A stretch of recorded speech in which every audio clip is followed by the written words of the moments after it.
Let's make some buttermilk bread. I'm actually going to do the buttermilk loaf baked in the cast iron Firra pot. So I would love to share that with you. So I've made some buttermilk from my cream when I made butter and from fresh creams. Pop in just over 500 grams. Press next. And we're going to pop in our 3 teaspoons of yeast. So for those that are new to Thermomix and new to making your bread yourself or pizza dough, I use this yeast, but any yeast that you purchase, once it's opened, you must keep it in the fridge or the freezer so it stays at consistent temperature. Otherwise, it'll go off. So really important to do that.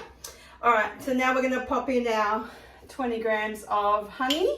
You could, in other bread recipes, you might use sugar. This is actually to help activate your yeast.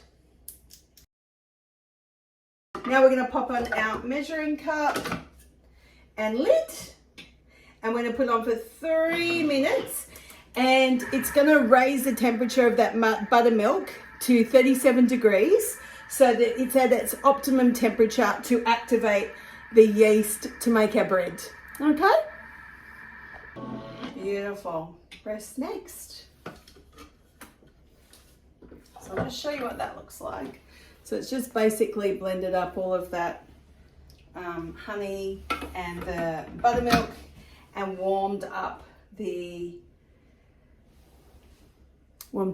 activated the yeast, I should say. So, okay, so now we have to put in 70 grams of water. So I'm using a measuring cup. So I'm not sure if you're aware, but your measuring cup, your MC on the top, actually can hold 100 grams.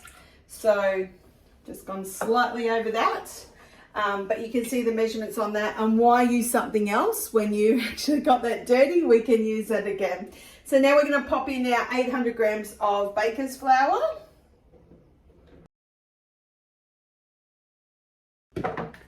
Next, we're going to put in our 2 teaspoons of salt. I've got my little salt dispenser that I've bought off the mix shop.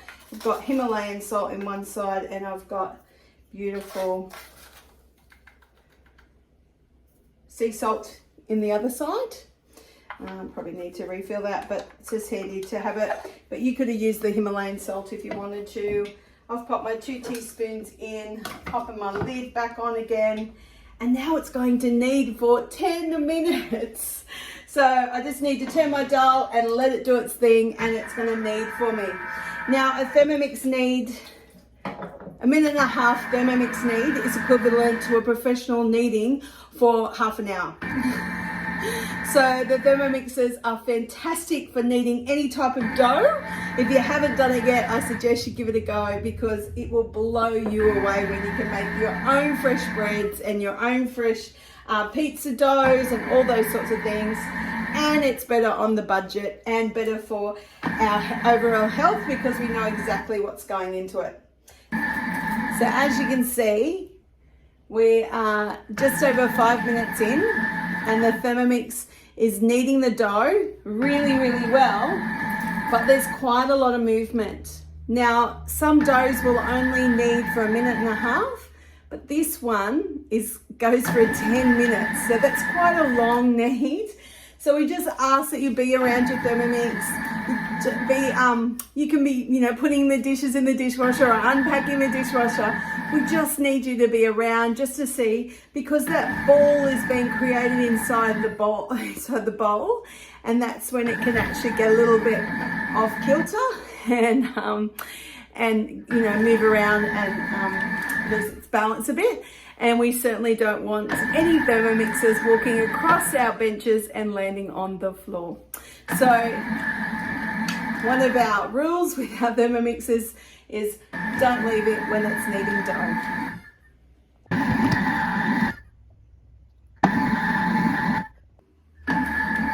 We're almost there.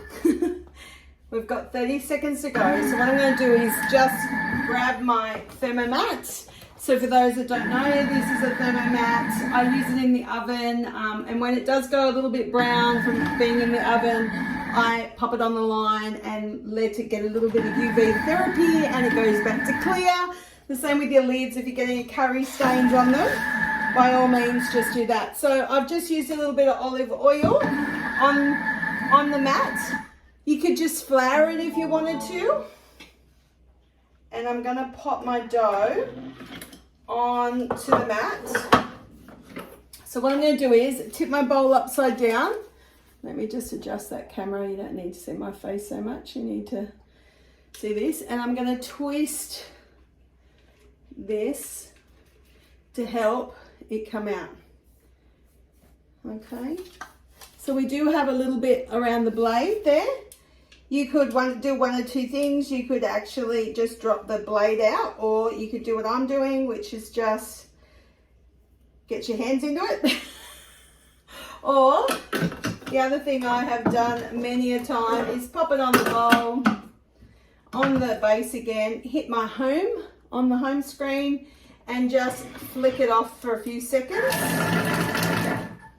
And then use my spatula to get the remaining out, so I'm not actually have to play too much with those blades. So you can see it's flicked out rather than being all over the blade. So I'm just going to quickly get that out for you.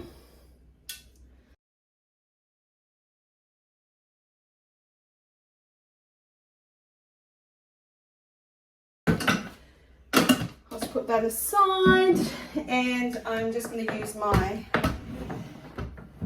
beautiful glider board to move that so I've got just a little bit more room to show you guys what we're doing. So we're just basically bringing it in to make a bit of a ball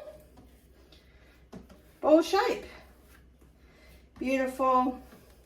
And then what I'm going to do is pop it into an oiled ceramic or glass bowl, and I'm going to literally just put the thermomat over it and let it double in size, usually for about an hour.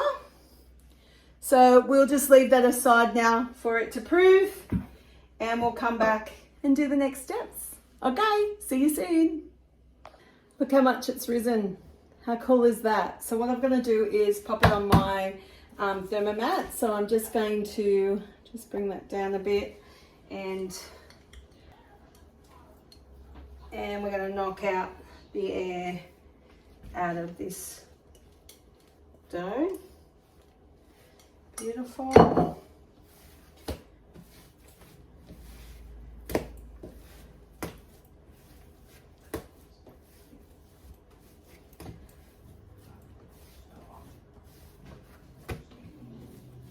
All right, so it says to knock it out, pop it on a sheet of baker's paper. So I've got my brown sheet of baker's paper. I'm just gonna, it's like into a bit of an oval shape. Look. And again, for about 20 minutes, just gonna pop the silicone mat just over the top of it. Now I've got my Firra cast iron pot here.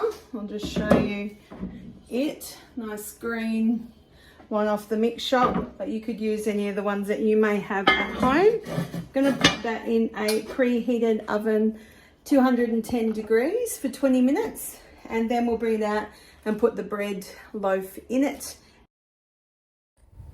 Once it's proved for that extra 20 minutes, I'm going to flour it and score the top with a sharp knife. By this time, the pot has heated up to the 210 degrees. I'm going to bring that out and pop my dough inside of the cast iron pot. In the oven, 210 degrees for 40 minutes. Then we take the lid off and cook it for a further 15, and this is what you end up with, a beautiful rustic buttermilk bread.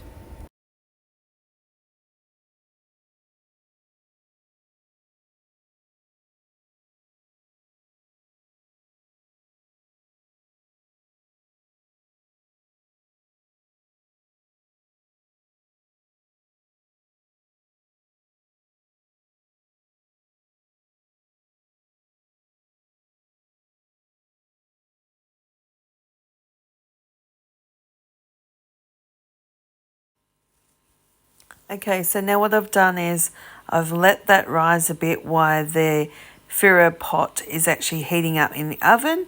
So we're actually going to put some flour over the top and then score the actual dough before placing it in the hot cast iron pot to be cooked. We literally pick it up and drop it in.